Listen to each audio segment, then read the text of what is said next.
సింపుల్గా స్ట్రైట్గా చెప్పాలంటే అధ్యక్ష, ఎన్నికల ముందు ఏమన్నారు? ఎల్ఆర్ఎస్ వద్దు, నో ఎల్ఆర్ఎస్ నో బీఆర్ఎస్ అన్నారు.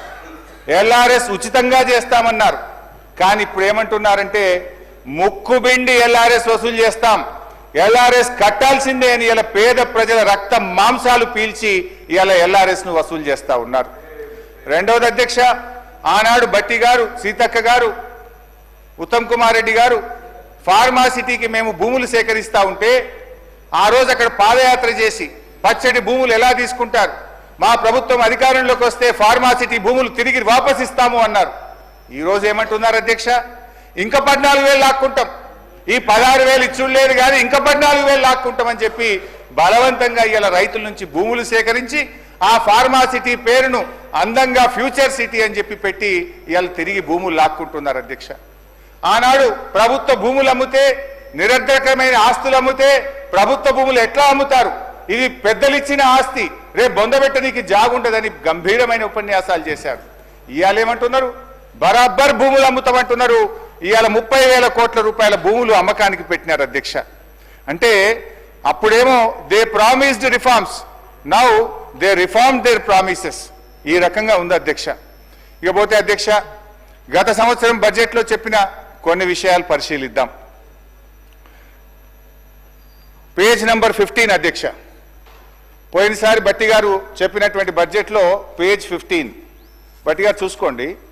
పేజ్ 15లో ఏమన్నారంటే అధ్యక్ష, రైతుకు నిజమైన మేలు జరగాలనే ఉద్దేశంతో మా ప్రభుత్వం ఒక్కసారి 31,000 కోట్ల రుణమాఫీ చేయాలని సంకల్పించింది. ఇప్పటికే ఇచ్చిన మాట ప్రకారంగా 2 లక్షల రుణమాఫీకి అవసరమైన 31,000 కోట్ల రూపాయలను సమీకరించుకున్నాం. అంటే డబ్బులు రెడీ పెట్టుకున్నాం. ఈసారి బడ్జెట్లో ఏం చెప్పిన అధ్యక్ష? 20,000 కోట్లు మాత్రమే చేశారు అని చెప్తున్నారు అధ్యక్ష. పోనీ మిగతాది ఎప్పట్లోగా చేస్తారో చెప్పడం లేదు అధ్యక్ష. ఇంకా ఆ ఉపన్యాసంలో బట్టి గారు ఎంత దూరం పోయి మమ్మల్ని విమర్శించిందంటే అధ్యక్ష, సిగ్గుచేట అధ్యక్ష. చేతగానమ్మకు మాటలు ఎక్కువ అన్నట్లు రుణమాఫీలో పూర్తిగా విఫలమైన గత ప్రభుత్వ నాయకులు మా చిత్తశుద్ధిని శంకిస్తూ ప్రజలను తప్పుదోవ పట్టించేందుకు శతవిధాలా ప్రయత్నం చేస్తున్నాం. ఇవాళ ఎవరు చేతగానోళ్ళు అధ్యక్ష? ఇవాళ చేతగానోళ్ళు ఎవరు, మాట తప్పినోళ్ళు ఎవరు, చిత్తశుద్ధి లేని వాళ్ళు ఎవరో ఈ శాసనసభ సాక్షిగా ఈ రాష్ట్ర ప్రజలందరికీ అర్థమైంది కదా అధ్యక్ష. ఏమైంది? 31,000 కోట్లు నిధులు సమీకరించుకున్నామని మీ ప్రసంగంలో చాలా గట్టిగా చెప్పారు కదా, ఏమైంది బట్టి గారు అని చెప్పి నేను అడుగుతా ఉన్నా.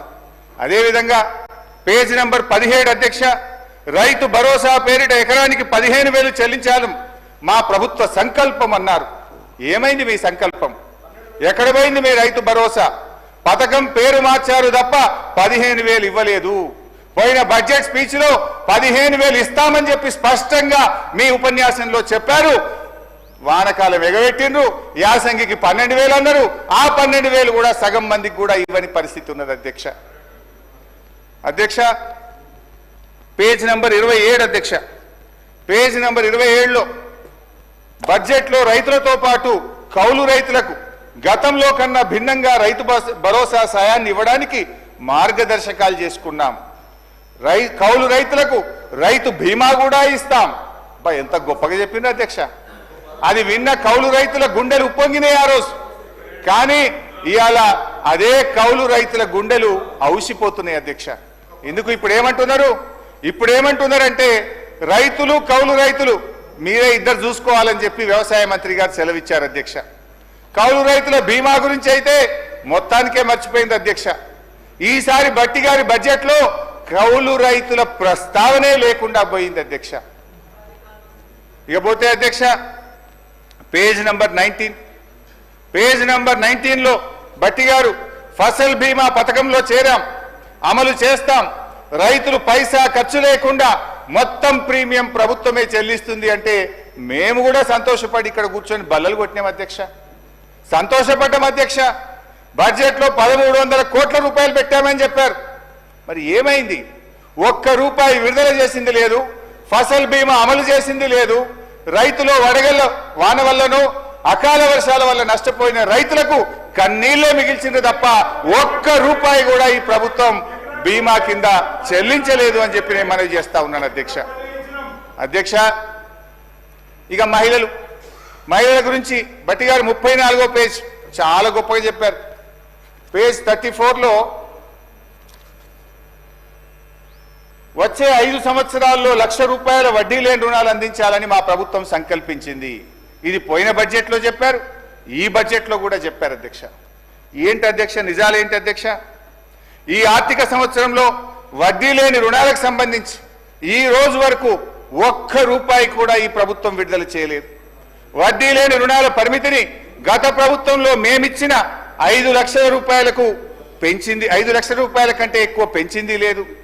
ఇదే శాసనసభలో గత శాసనసభలో మేము అడిగిన ప్రశ్నకు సమాధానంగా ₹5,00,000 వరకు మాత్రమే వడ్డీ లేని రుణం వర్తిస్తుందని ఇది అసెంబ్లీ ఆన్సర్ అధ్యక్ష. ఇదే అసెంబ్లీలో నేను అడిగిన ప్రశ్నకే మీరు మహిళలు తీసుకున్న మొత్తం రుణాలకు వడ్డీ లేని రుణం ఇస్తారా, ఏ రకమైన పద్ధతుల్లో మీరు మహిళలకు వడ్డీ లేని రుణం అందిస్తారు అంటే ఆనాటి బీఆర్ఎస్ ప్రభుత్వం ఇచ్చిన జీవో 15కు అనుగుణంగా జీవో 27 12/3/2015లో బీఆర్ఎస్ ప్రభుత్వం ఇచ్చిన జీవో ప్రకారమే ₹5,00,000 వరకు మాత్రమే వడ్డీ లేని రుణం వర్తిస్తుందో అని ఇదే అసెంబ్లీలో చెప్పారు. మరి ఇదే అసెంబ్లీలో భట్టి గారు లేచి మహిళలు తీసుకున్న మొత్తం రుణాలకు వడ్డీ లేని రుణం వర్తిస్తుంది అంటున్నారు. అంటే మహిళా మంత్రి సీతక్క గారు చెప్పింది నిజమా, ఆర్థిక మంత్రి భట్టి గారు చెప్పింది నిజమా? ఎంతకాలం మహిళలు ఈ రకంగా మోసం చేస్తారు? నేను భట్టి గారిని సూటిగా అడుగుతా ఉన్నాను అధ్యక్ష, మహిళా సంఘాలు తీసుకున్న మొత్తం రుణానికి వడ్డీ లేని రుణం వర్తించినట్టయితే ఆ ఉత్తర్వులు సభ ముందు పెట్టండి, ఆ ఉత్తర్వులు మాకు అందించండి.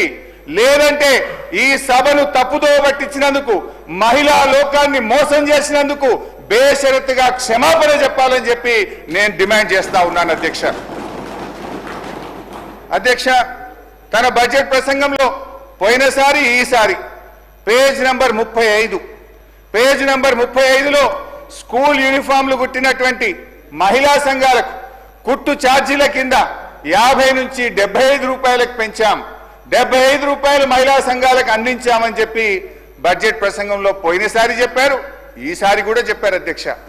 నేను భట్టి గారిని అడుగుతా ఉన్నా, ఈ రాష్ట్రంలో ఏ ఒక్క గ్రామంలోనైనా ఏ ఒక్క మహిళా సంఘానికైనా ₹75 కుట్టుకూలి అందించుంటే ఆ మహిళా సంఘం పేరు చెప్పండి, ఆ గ్రామం పేరు చెప్పండి, లేదా క్షమాపణ చెప్పండి అని చెప్పి నేను కోరుతా ఉన్నాను అధ్యక్ష.